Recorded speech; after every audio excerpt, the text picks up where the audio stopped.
बिस्मिल्लाहिर्रहमानिर्रहीम। अस्सलाम वालेकुम नाजरीन, मैं हूं एडवोकेट इजाज़ अहमद नवाब और आप देख रहे हैं मेरा यूट्यूब चैनल कानून की दुनिया। नाजरीन, good to see all of you.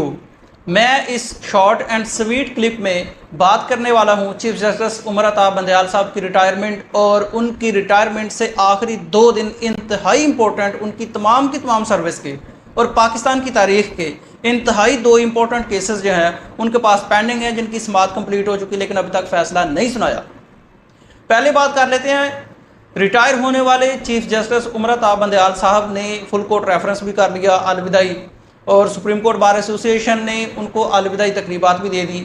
मतलब कि अलविदाई तकरीबात का सिलसिला जारी है। आखिरी 3 दिन उनकी सर्विस के रह चुके हैं। 17 सितंबर को उन्होंने रिटायर होना है और काम के 2 दिन बाकी हैं, जुमेरात और जुमा। उसके बाद वो सुप्रीम कोर्ट बंद होती है। 2 केसेस इंतहाई इंपॉर्टेंट उनकी अदालत में पेंडिंग है और वो केसेस कौन से हैं? वो एक तो केस है नैब अमेंडमेंट्स वाला जिसकी समाअत कंप्लीट हो चुकी है। दूसरा केस है जो सिविलियंस के आर्मी कोर्ट्स में मुकदमात ट्रायल चलाने वाला, उसकी भी समाअत कंप्लीट हो चुकी है। दोनों के फैसले आने वाले हैं, सिर्फ और सिर्फ फैसले महफूज हो चुके हैं, फैसले आने हैं। कल जब सुप्रीम कोर्ट बार एसोसिएशन ने चीफ जस्टिस उमर अता बंदयाल को इशाइया दिया, अलविदा इशाइया, तो उसमें चीफ जस्टिस साहब ने 2 अल्फाज कहे या 2 फिक्रे कहे, मुहावरे कहे, जिनको लेकर चीफ जस्टिस उमर अता बंदयाल पर बेशुमार हाई लेवल की कंपेन भी हुई और एतराज़ात भी हुए, और आप जो मर्ज़ी कह लें। वो अल्फाज क्या थे? गुड टू सी यू, और दूसरा क्या था? Short and sweet. तो उन्होंने कहा कि जी गुड टू सी यू और शॉर्ट एंड स्वीट तकरीर मैं करने वाला हूँ आज, बाकी जो भी रसूमात होती हैं। लेकिन उनकी सारी की सारी जो सर्विस चली है पाकिस्तान की तारीख में भी, ये 2 इम्पोर्टेंट केसेस हैं। क्या? नैब, NRO। इमरान खान कहता था ये NRO 2 है, और नैब की जो अमेंडमेंट्स हैं, इन अमेंडमेंट्स के तहत रिपोर्ट भी आई कि किस ने तमाम के तमाम जो लीडरान हैं PDM के, उनमें से तमाम के तमाम मतलब अक्सर और जो बड़े हैं जिनके नैब में केसेस पेंडिंग है, सारे के सारे केसेस वापस हो गए। हमने देखा पिछले 16 अबा में आए रोज़ नैब रिपोर्ट जमा करवाता था, जी नया कानून बन के हमारा दायरा इख्तियार नहीं, हम केस वापस कर रहे हैं, हम रेफरेंस वापस ले रहे हैं।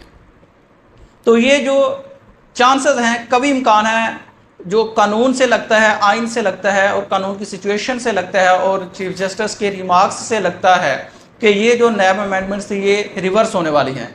लेकिन चूंकि आज और कल सिर्फ दो ही दिन हैं चीफ जस्टिस के पास, वर्किंग डेज, और उसके बाद चीफ जस्टिस साहब रिटायर होने वाले हैं और ये फैसले भी सुनाए जाने हैं। एक नैब अमेंडमेंट्स और दूसरा सिविलियंस का 9 मई के वाक़यात को लेकर सिविलियंस के जो ट्रायल हैं उनका आर्मी कोर्ट्स में चलना है या नहीं चलना।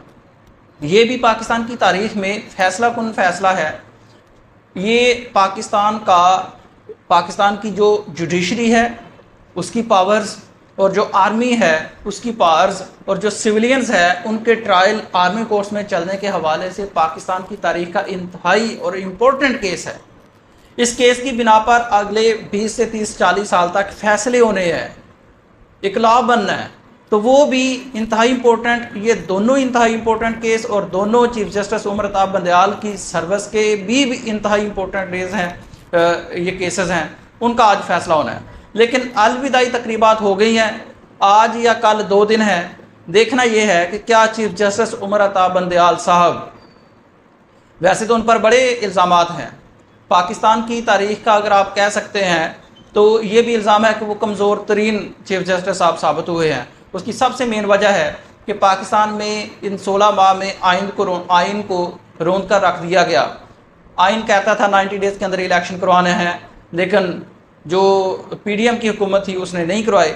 सुप्रीम कोर्ट ने ऑर्डर किया, चीफ जस्टिस उमर अता बंदयाल ने ऑर्डर किया कि 14 मई को इलेक्शन करवाए जाएँ, लेकिन उसके बावजूद भी इलेक्शन नहीं करवाए।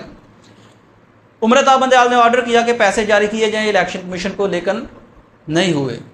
तो अगर चीफ जस्टिस साहब इन 2 केसेस का फैसला करके जाते हैं और जिनकी समाअत भी कंप्लीट हो चुकी है, फैसले महफूज हैं, तो तारीख में उनको सुनहरी अल्फाज में याद रखा जाएगा। लेकिन अगर ये 2 फैसले नहीं किए जाते हैं تو تاریخ یہ بتائے گی کہ چیف جسٹس صاحب انتہائی امپورٹنٹ پاکستان کی فیصلہ کن جو کیسز تھے ان کا فیصلہ کیے بغیر ہی فیصلہ محفوظ کر کے رکھا ہوا ہے، اور کئی سماعتیں ہوئی لیکن فیصلہ نہیں سنا کر گئے۔ اب دیکھنا یہ ہے کہ ان آخری 2 دنوں میں چیف جسٹس صاحب تاریخ کی کس سائٹ پہ خود کو رکھواتے ہیں۔